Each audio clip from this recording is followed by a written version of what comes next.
This is the late night, the place where we slow things down and take a closer look at the stories, ideas, and strange little details most people overlook during the day. Around here, we talk about everything: unexplained encounters, sightings, missing time, shadow figures, strange patterns, and the growing feeling that not everything happening in this world fits together as neatly as we're told. So settle in, keep an open mind, and listen carefully, because sometimes the things people laugh off the fastest are the things that stay with them the longest. So if you stay awake with me tonight, you can just call me Paul.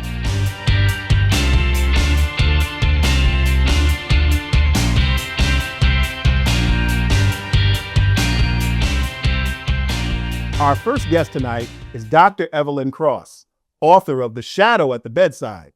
Now, this is one of those stories that sounds easy to dismiss right up until you realize how many people working in different hospitals in different states who've never met each other keep describing the exact same thing.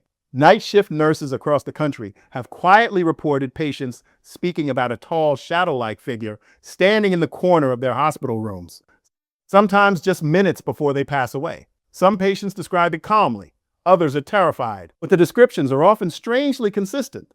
Tonight, we're going to slow things down and really look at what these nurses claim they've witnessed, why so few of them are willing to talk about it publicly, and whether this is fear, coincidence, or something people working closest to death may be seeing more often than we realize. So settle in, because this one gets uncomfortable pretty fast. Dr. Evelyn Cross joins us tonight.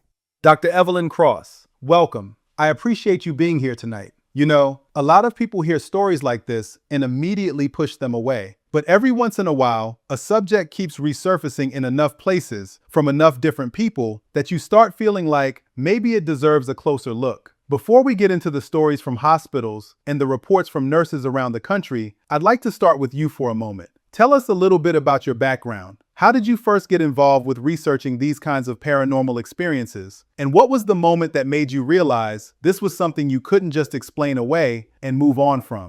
Well, Pa, I think my interest in these subjects really started when I was a little girl growing up with my grandmother in rural Louisiana.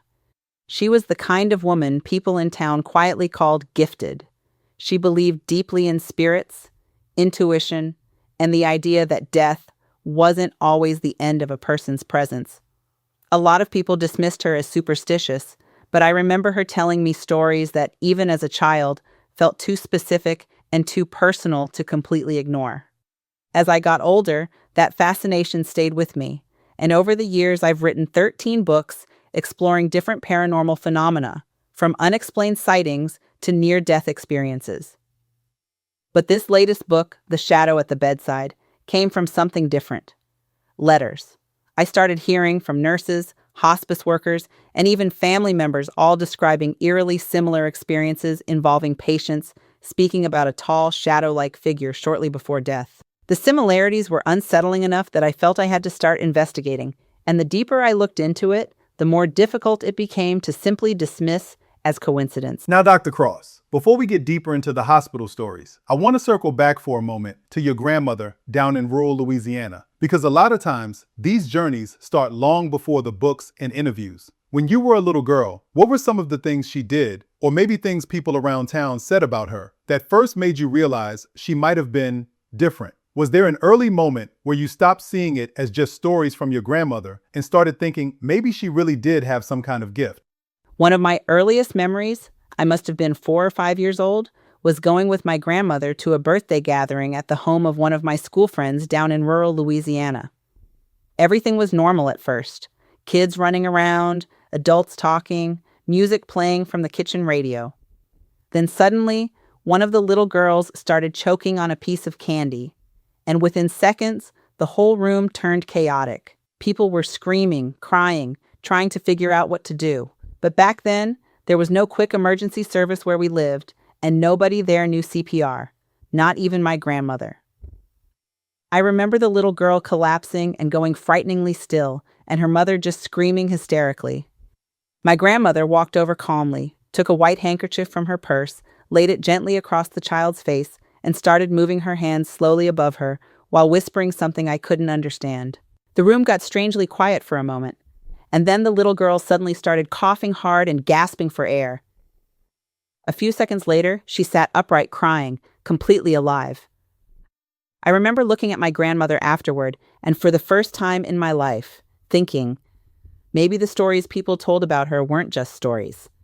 Wow. Dr. Cross, what strikes me listening to that story is that something like that happens in view, and then your grandmother calmly steps in, and somehow the child comes back around. And yet, stories like this almost never seem to make it beyond the people who witnessed them. I'm curious, did that incident become the kind of thing people whispered about around town afterward? Did folks start looking at your grandmother differently after that night? Because I would imagine for some people, she must have seemed almost gifted, and for others, maybe even frightening. What was the reaction from the family and the community after they saw what happened? Well, Pa, the reaction in the community was really split right down the middle. On one side, there were people who were absolutely amazed by my grandmother and quietly believed she had some kind of genuine gift. After that incident, people started coming to her for all kinds of things: sick relatives, troubled marriages, bad dreams, missing items, even people wanting advice about death or whether a loved one was still somehow near them. But then there was the other side of town, the people who were deeply uncomfortable with her.